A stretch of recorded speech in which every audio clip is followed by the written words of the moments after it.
je commencerai avec juste un mot. Il ne s'agit pas de ne pas faire de bruit, de peur de ne pas réveiller les autres. Vous savez, un peu comme les enfants qui disent « chut, le bébé dort », puis ils le disent plus fort, comme ça finit par réveiller le bébé. Non, mais il s'agit de définir c'est quoi ici la discrétion et l'indiscrétion. En fait, quand j'étais à l'école biblique, je me suis souvenu de ces cours en disant comment est-ce qu'on fait une bonne prédication.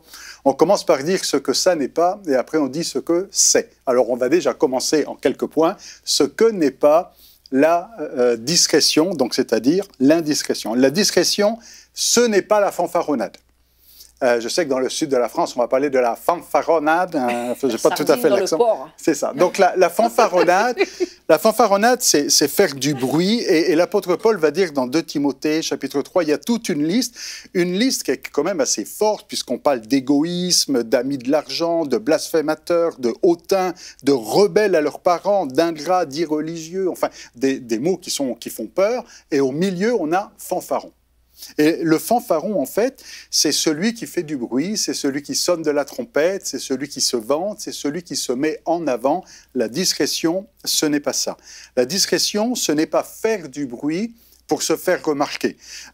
Jésus dit, quand vous priez, soyez pas comme des hypocrites qui aiment à prier debout et qui font du bruit pour qu'on les voie en train de prier. Mais quand tu pries, sois là dans le secret.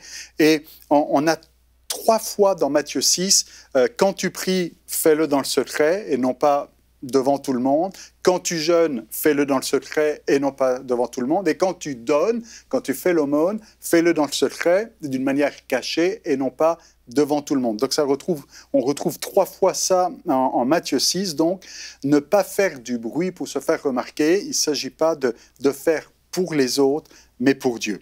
La discrétion, évidemment, là, c'est une lapalissade. La discrétion, ce n'est pas l'indiscrétion. Alors, c'est quoi l'indiscrétion? Je suis allé voir le dictionnaire Larousse et il nous dit que l'indiscrétion, eh bien, c'est un caractère déplacé, malséant.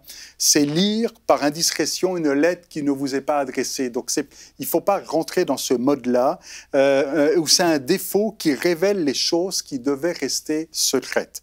Alors, bref, mêle-toi de tes affaires. Et l'apôtre Paul dit exactement la même chose, et j'ai vérifié toutes les traductions françaises.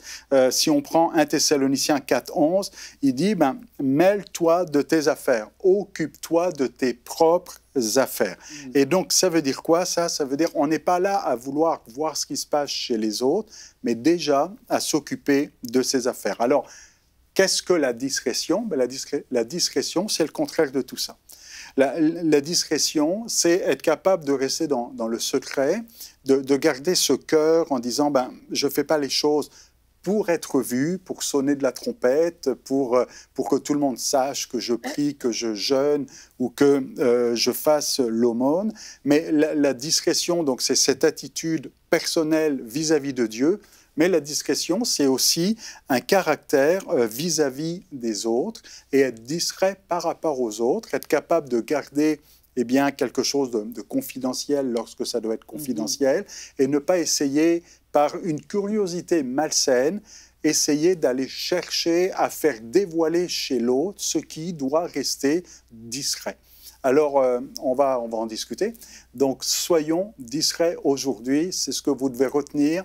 Et si ce n'est pas le cas, il faut vous engager. Je vais faire des efforts à partir d'aujourd'hui. Mettez-le dans votre agenda à être un peu plus discret.